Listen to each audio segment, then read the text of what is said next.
All right. Let's see what we got here. Excuse me. Yeah, I had to buy this thing. Dude, it is so corny, but I just had to. I don't know why. Dude, I've been a Cenobite Hellraiser fan since the movies came out. That totally dates me. Uh, when these movies came out, I seen this for the first time in the drive-ins. I was living in Tucson, Arizona, and drive-in used to be the place where you'd go for dates and stuff like that. And usually, you never seen the movie. Well, this movie, I went and actually I wanted to watch. My girlfriend was kind of mad at the time. She wasn't a big horror fan. I definitely was. Uh, so, anyways, we went to go see this movie, and just everything about it was so much different than just the regular, Jason and all the other stuff that was going on at the time. You figure it was at that point where Freddy Krueger was starting to, get a little corny at points. All of it was, at that point where horror was kind of hitting that kind of just craziness, and then out of nowhere came this, darkness, which was just incredible. It influenced a lot of stuff about my life, as far as just the way I kind of perceived or looked at stuff when I wrote lyrics after, time. Just got me into reading Clive Barker's books. Clive Barker is an incredible writer, and he's just had influence over my life as well, So, but I love playing this game too, because it just... my life's had a lot of dark, crazy, twisted turns in it. From I came up in a crazy, crazy, crazy life, adopted by some people that, definitely should not have had a kid, But so it's led to me being in some weird, or just outright, I'm lucky still to be here kind of positions. And so I don't know. I figure I'll play games and maybe run through. A lot of people are just like, dude, you have got to write a book. But, with ADHD and stuff like that, I don't really want to write a book. So I figure I could sit here and play video games and I can talk about the stuff. And if, someone wants to drop by and listen, and sometimes it's going to be kind of funny. Other times, it might not be the funniest. It might be kind of, just whatever. So, but I don't know. Like I was going, talking about the Cenobite thing. That's one of the reasons I started playing this game, was just, that whole just influence. I mean, even when I was a vocalist for Abortus, when we played live a few times, I used to put, and I would do body armor of safety pins kind of deal, almost look like chainmail down my one arm, but it would be through my skin. So it'd just be bleeding all over, like the safety pins. So the metal of the safety pins would gleaming on the lights, and the blood would be running down all over my hands and stuff while I was doing my stuff. And a lot of that, and I would put hooks, or chains through them, so they look like hooks at times. And at one point, I didn't get the tattoos done, but I wanted to get the box, and I wanted the chains tattooed. And then I started doing the piercings on my rib cage. I still got the scars from them, but I wanted all the hooks connected to the rib cage and stuff. But I got sidetracked on all that ADHD, so it ended up not happening. But one of the things about in the death metal scene is when you've seen a huge influence on this stuff, especially in the 90s, you know what I mean? Out in Chicago, when I was in Abortus, man, we used to play shows or go see shows at a place called Thirsty Whale. And there was a hot dog stand next to that place, man.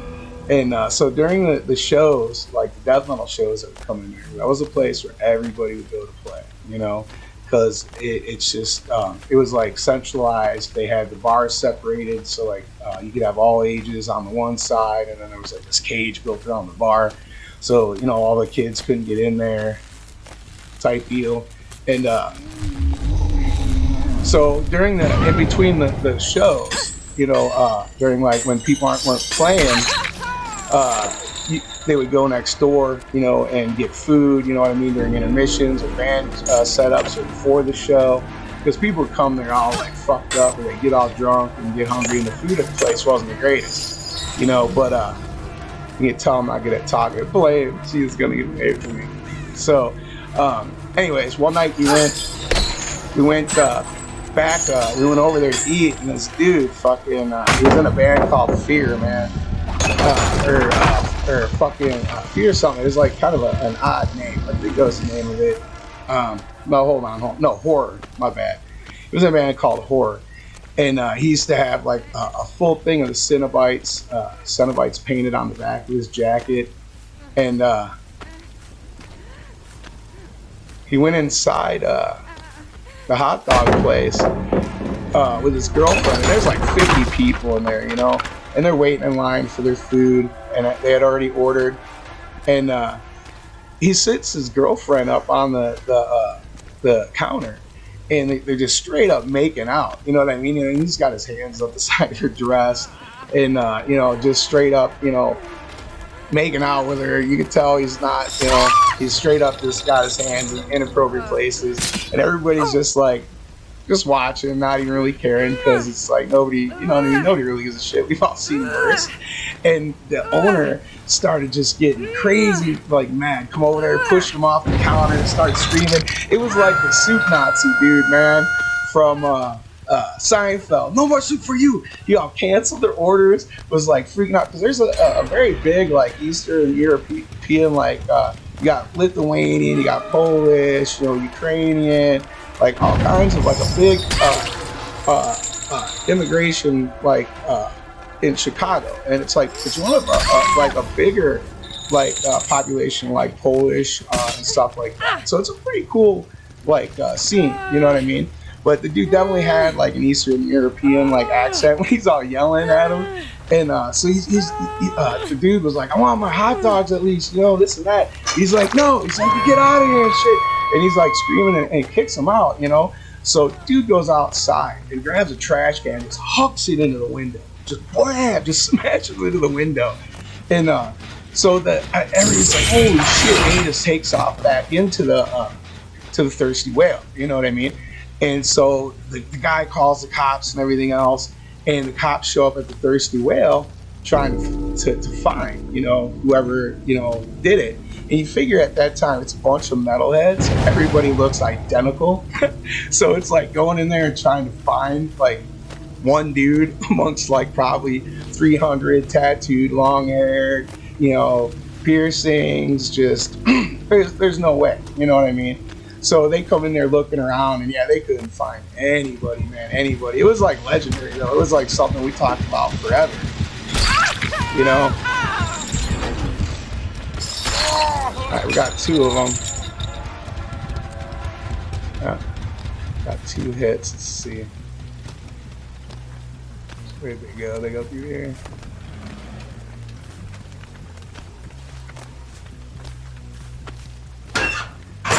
Find them. So I get talking and I get distracted and shit. So yeah, so it was like we were talking about it for like ever. I mean, it was just like one of those things. It's just like normal goofy shit like would happen like that. But anyways, let me play this here for a second. I first got into the death metal scene though back in Arizona, man, in like 80. Let's see, I was 14. I was playing bass, vocalist, and I was in a band at school called the Pukes. And it was basically just grindcore, and we didn't know what grindcore was at the time.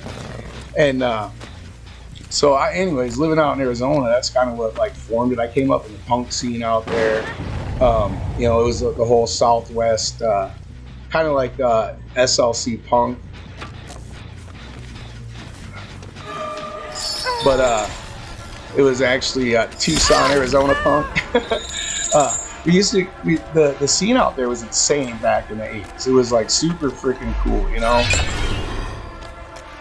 And, oh, she dodged. She's gonna do it again. Alright, I'll break it. Hold on, I mean, I gotta pay attention. I get so lost when I'm talking and stuff. ADHD does not help. Alright, where'd she go? I know I gotta go in and pop this generator though, because they're gonna get this done. I hear her fixing herself too. There she go. Gotta get this generator though. I'm sure somebody's over here working up. There we go.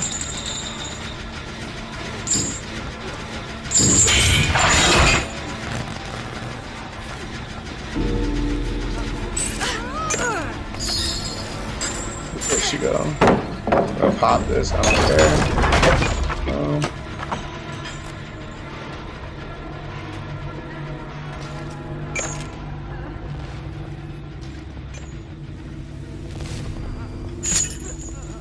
Play around the Rosie. Yeah, when I lived in Arizona, though, one of the things we used to do is we used to go party on a train trestle out in the middle of the desert, man. Like, kind of like, you know, that thing in Stand By Me where the scene where they're running across the bridge. We used to go out to one of those, like, actually, like, climb out on one over, like, this big, huge, like, 400-foot, like, deep gorge. And you're like way out on this like big like steel like construction. You got to climb out on the beams, and there's these big huge cement pylons that hold the thing up. You know what I mean? That person obviously got some kind of run shit. I just cannot catch her. So they got these big huge cement pylons that go way down into the bottom of the ravine that it's over. You know. And so you basically climb out there because those are stable and they don't shake as much. So but it's the climb out there that's like super kind of crazy because you're hoping the train's not gonna come. Because out in the desert, you know what I mean? They run them things for miles and miles and miles. You know what I mean? Here, she's not in one of these. She's over here fixing herself somewhere. She's not this way. So anyways, we were out there one night, and we get out there, and we're climbing out, and we were already pretty fucked up, and we took some tickets, you know what I mean? And so we were like in the psychedelic la la land by the time we got out there. So we're already joking around and goofing around and kind of screwing with each other more than we should be while we're going out there, and going slower than we should while we're trying to get out on the trestle, you know. And so about halfway out, we heard a train coming, and we're like, holy shit! So we're scrambling, you know, and you're freaking out because you know you're frying balls, you know what I mean, and you're trying to go. I seen that other one, but I'm tired of like just getting chasing. Not hooking anybody here. So anyways, we're halfway out on that trestle, you know? And and we hear the train coming. So we're trying to scoot and we're scrambling along, and almost to two of us, you know, we can see the edge of the cement in the structure. And you could feel, you know, the train's already bobbing while we're trying to crawl the tracks underneath us, shaking as you're trying to get to that point. You know, it was insane. And by the time, you know, we're close to getting there, it was just moving too much. Like I said, we probably had like maybe 10 more feet to try and to crawl, and it was just moving too much. And there was like a little beam right there, so we just locked in and just held on. And dude, it felt like forever. I mean, it felt like eternity. We're sitting there, and it's just like, and you feel like your eyeballs are gonna bounce out of the inside of your skull, you know, because this thing's shaking violently. Because you figure this is a train, you know, how many hundreds of thousands of tons of them things probably weigh, you know what I'm saying? Especially freight trains out in the middle of a desert that are running, you know, for miles, you know, long. Gotcha.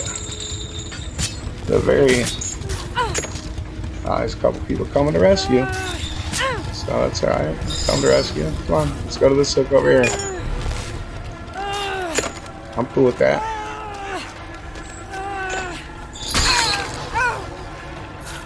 And get up on the hook, get on the hook, get on the hook. Alright, man, that's it. Body blocking, hook blocking, these son of a bitches.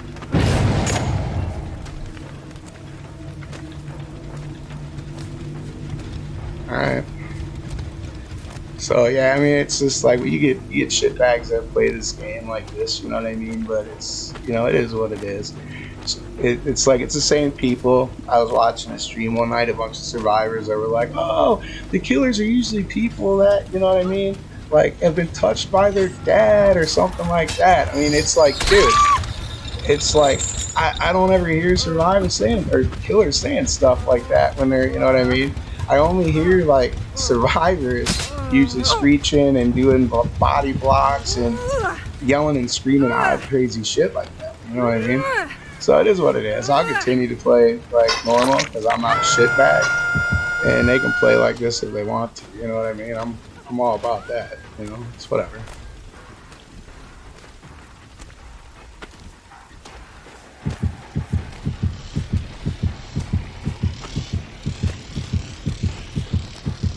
They're gonna come and try and save her. I'm gonna fucking dance around over here. I'm not gonna block and stay up on the hook, but I'm definitely gonna fuck with people because I know they're over here.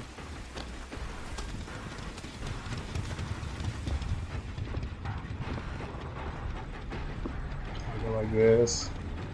So they're like, oh, there we go.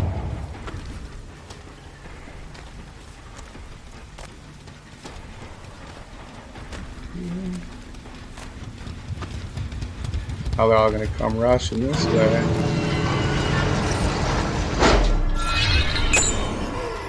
Yeah. See, they'll probably go the other way. It is what it is, though. Like I said, I'm not too worried about it. When I lose someone getting hooked because it's like a bunch of shitbags that don't know how to properly play a game. You know what I mean? Because their skill levels aren't quite enough to where they can do it without doing shit like that. Then it's like I'm like cool with it. It's like letting the special kid feel like he wins. You know what I mean? So I'll run around and act like I give a shit. Like this. Like, oh no, look, I'm swatting at trees. Ooh, where is she? Look, it's a body blocker. Oh no, like I give a shit. Why don't you just leave? You know what I mean? After that point, I don't even really care. It's just like whatever. It's like, oh no, jeez. So I'll just go over here. There's no point. I just like they're not even worth playing the game with. You know what I mean? So.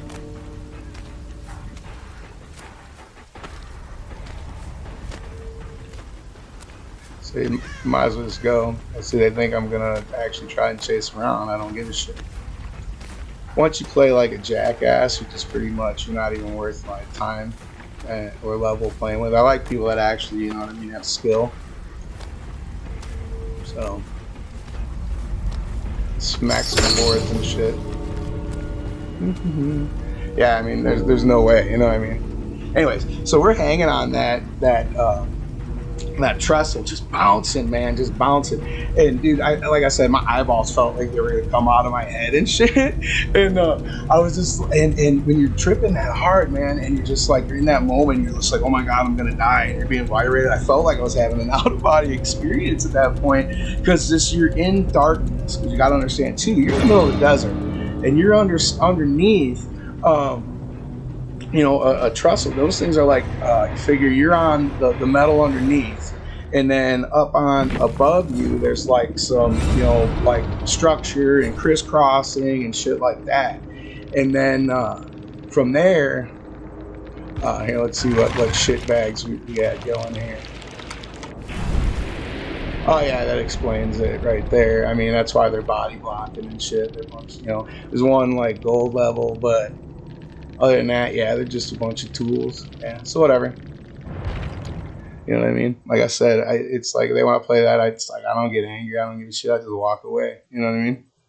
That's how it works. You know what I mean? Ain't worth it. So, but you know, like I said, we're sitting there bouncing. It was like probably, you know, we got lucky. It was only about 30 minutes we were there, and when you're, you know, like racked, you know, you're like more than adrenaline. You ain't letting go. I mean, I absorbed into it. And after it left, dude, for about 5-6 minutes, I was like afraid to like move because I still, you know, I was shaking. I was moving, you know, in my head, even after the train had passed and the trestle had settled, you know, I'm sitting there and I felt like I was still going. Like, they're calling me, like, they're like, dude, you can come. I'm like, no, I'm like, it's still, and they're like, come on, man, you're safe. Come over. I'm like, no, all freaking out.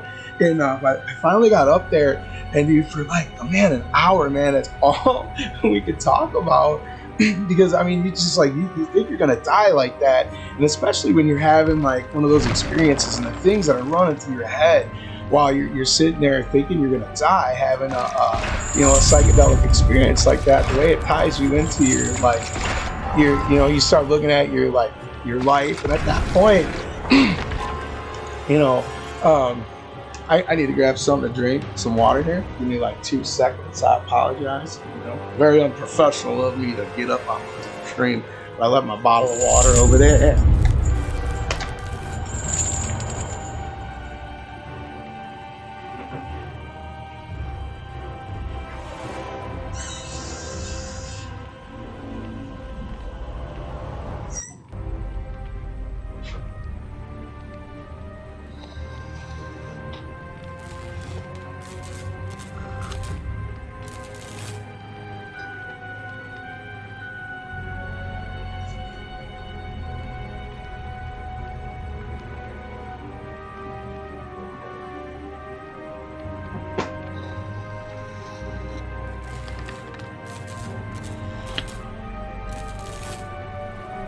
All right.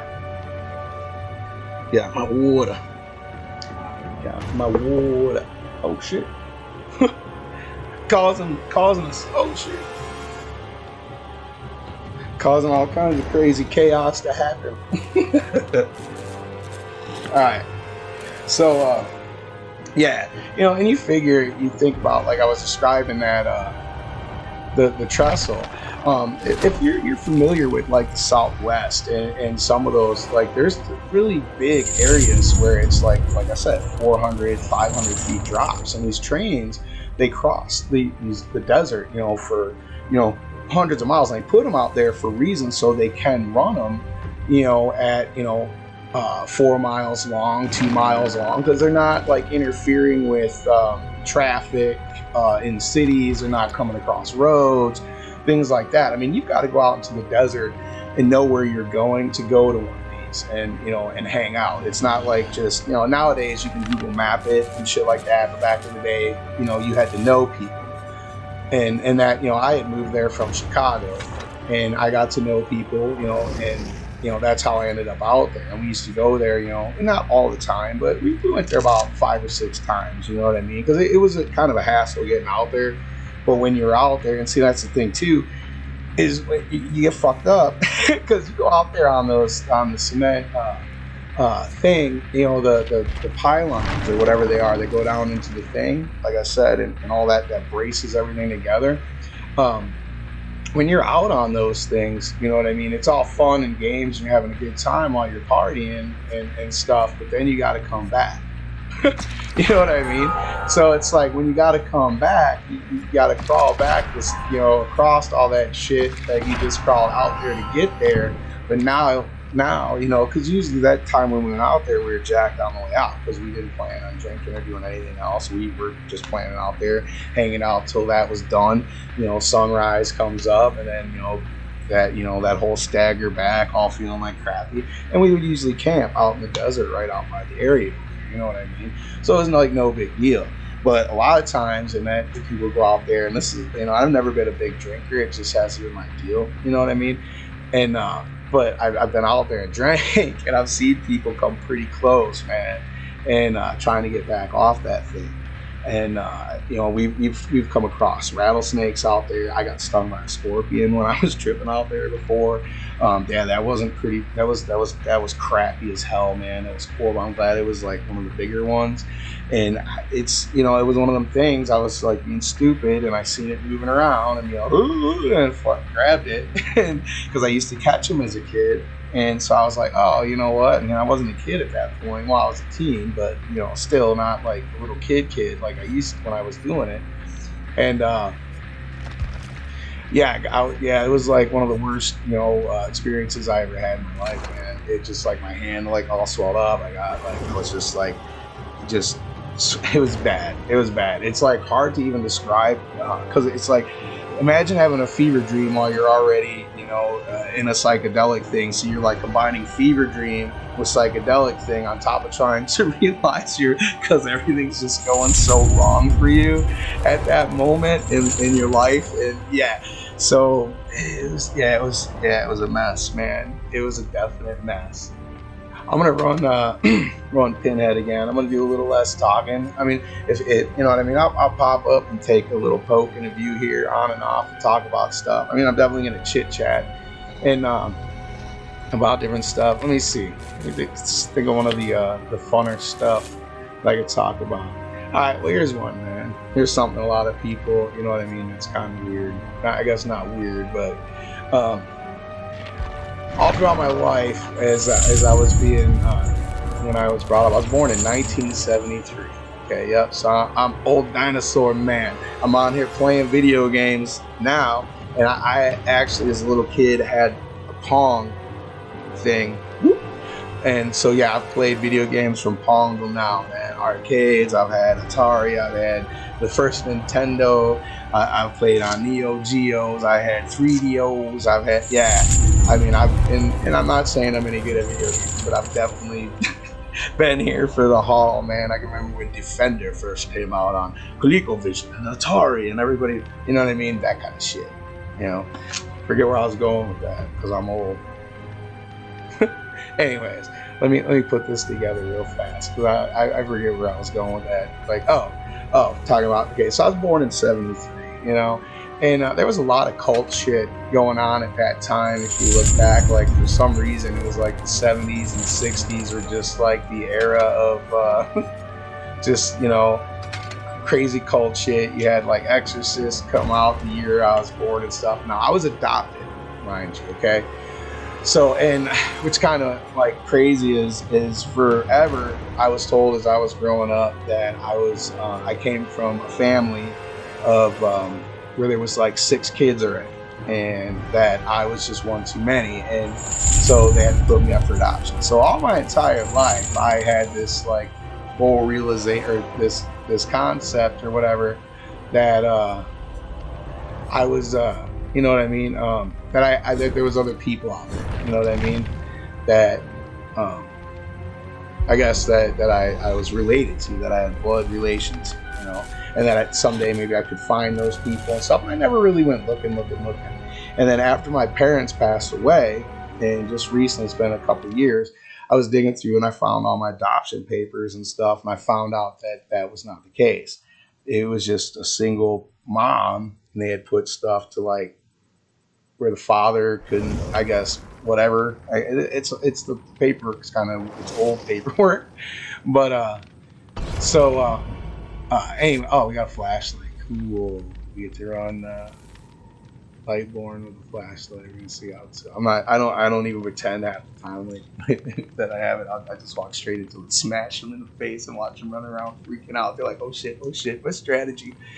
But anyways, so so yeah, it's like my adoption wise. Now I was adopted out of Indiana, and they made a new law where you can go find out and get your information and all that other stuff. So I plan on doing that, so I could at least find something out about my mom, what there was or what happened, or I know her name. It's Mary O'Hara, which trying to search that on the internet is you just get Kurt Vonnegut. You know what I mean? I don't know how many people are familiar with Kurt Vonnegut, amazing writer. Just like kind of like Clive Barker is another huge influence of mine. When I read Slaughterhouse, I think it's 6. I'm like, and some of his other, I'm not gonna get all heavy detailed into it, but see, because I'm already losing track, ADHD. But anyways, yeah, I tend to go try and find information out about her. But back to like the whole thing. So you figure my parents and a lot of other people, man, everybody was always playing with Ouija boards and doing crazy, shit, and they were, hitting together. The cult thing was like, I guess, how can you put it, was like in fashionable, the thing to do. Or whatever, and it's not. And so like people that weren't even really culty would try and or occulty would try to be part of stuff like that and shit and stuff. And the crazy thing is so my parents started doing like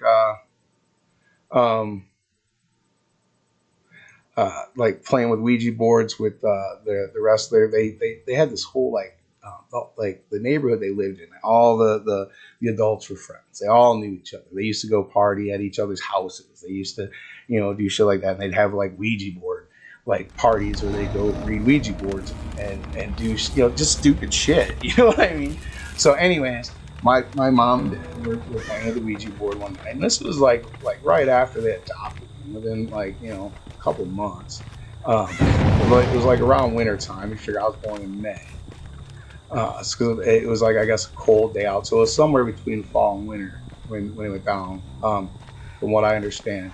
And so they're talking the Ouija board, and the Ouija board starts saying that Jeff's gonna go to hell. Jeff's gonna go to hell. You know what I mean? That's my name.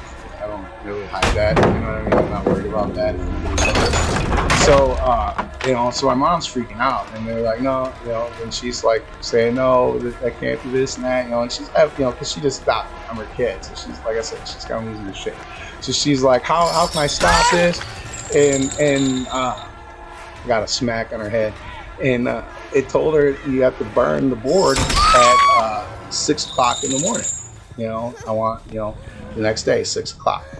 So, and she was like, well, can, my husband burn it, blah, blah. They were asking, no, you got to burn it. So 6 o'clock in the morning, my parents burned this Ouija board in the driveway, my mom. And I guess it was like a pain in the ass to do. It was like, it wasn't like easy, I guess, what they were saying, but they got it done and everything else. My dad said from that point on, there was like always ravens outside of my window in the mornings. There's 3 ravens, right above in our house in Hazelhurst when I was a kid, and they would be perched there every morning that he would leave to go to work. And this is when he's still before he started working jobs where he wasn't away, where he would stay away from home. Basically, he was home at first when I was a kid, like a baby. And we ended up moving from that house. But so all my life growing up, I always hear this story. It's one of the things I used to tell me when I was a little kid. It's like where it started. You get told this story about how you're getting told you're gonna go to hell if your parents don't fucking burn this Ouija board, and then your dad telling you that there's ravens always perched out on your room and shit. And so it was kind of like one of those things that kind of creeps you out as a kid, because you don't know if there's something wrong with you, especially when you're being raised around Catholics, Italian Catholics. So you hear these stories, and they're talking about they're all about how demons and the devil and just all this other shit. And so yeah, it's coming up. I was already fucking marked by the rest of our family. You know what I'm saying? So I was the black sheep, because I was the only kid adopted in this. And they were, my aunts and uncles and them, it was I was never actually honestly, straight up blood. So right out of the gate, I'm this adopted kid that my parents fucking, are telling everybody, oh yeah, the Ouija board, he's going to hell, and we gotta burn the Ouija board. Now there's ravens over his fucking house. So yeah, so right out of the gate, it's constantly, the crap I would hear when I go places, the stories that, my family would tell people, so it kind of, and it kind of fell into place with a lot of this shit that's happened to me though over time. But it before I found out, that my actual, the adoption thing is a lie, that I don't have a family. It was a single mom, and they had to do the thing where they,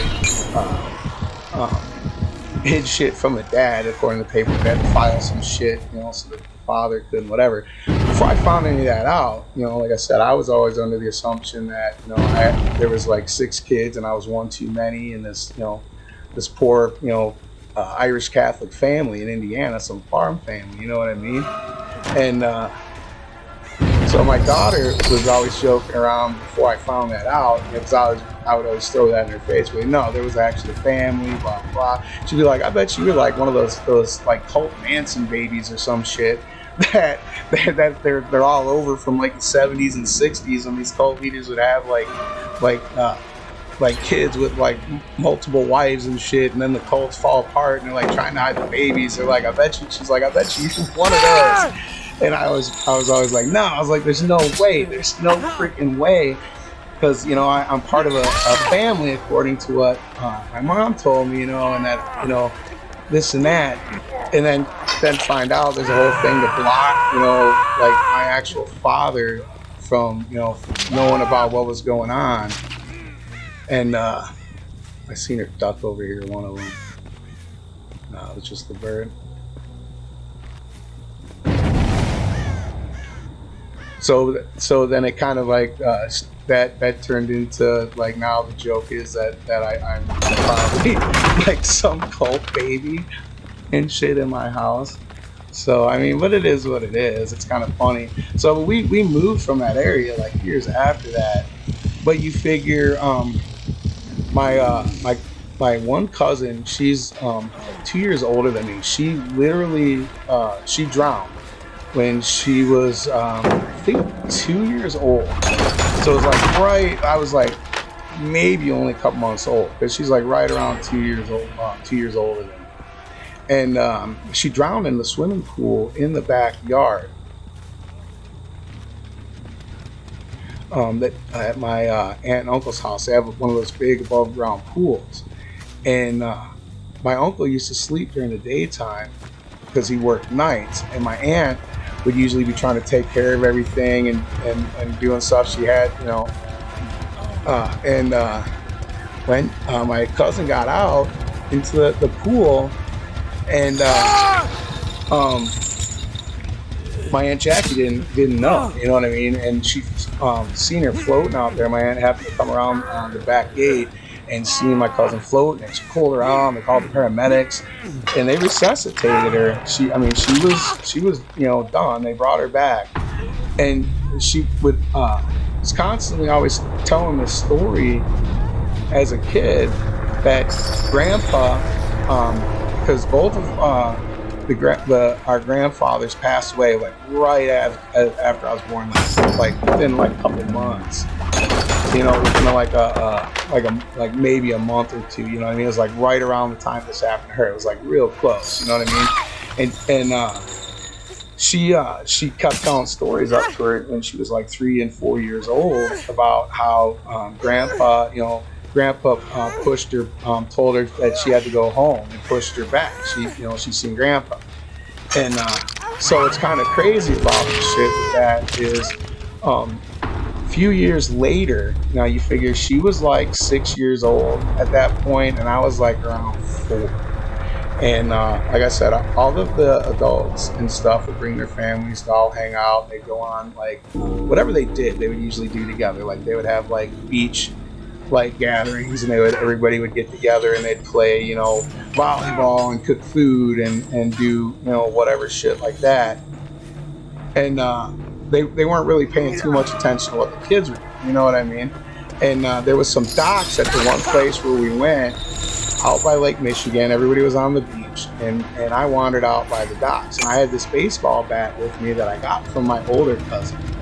And I seen a spider out on it was like I guess one of the things that come up out of the dock, like where you can tie the boats up or whatever else it is. And I was trying to reach out and hit it with a bat, and I remember it like so vividly because I just had a fascination. I've always had a fascination with bugs and just everything else. It's, you know what I mean? And I fell straight down into that water and down in between the boats and stuff, and there was no way for me to get up. And I was treading water, and I kind of knew how to swim, only because my other cousin, the one that drowned, her sister was a real good swimmer, and she was teaching me how to swim every day in that pool, you know what I mean?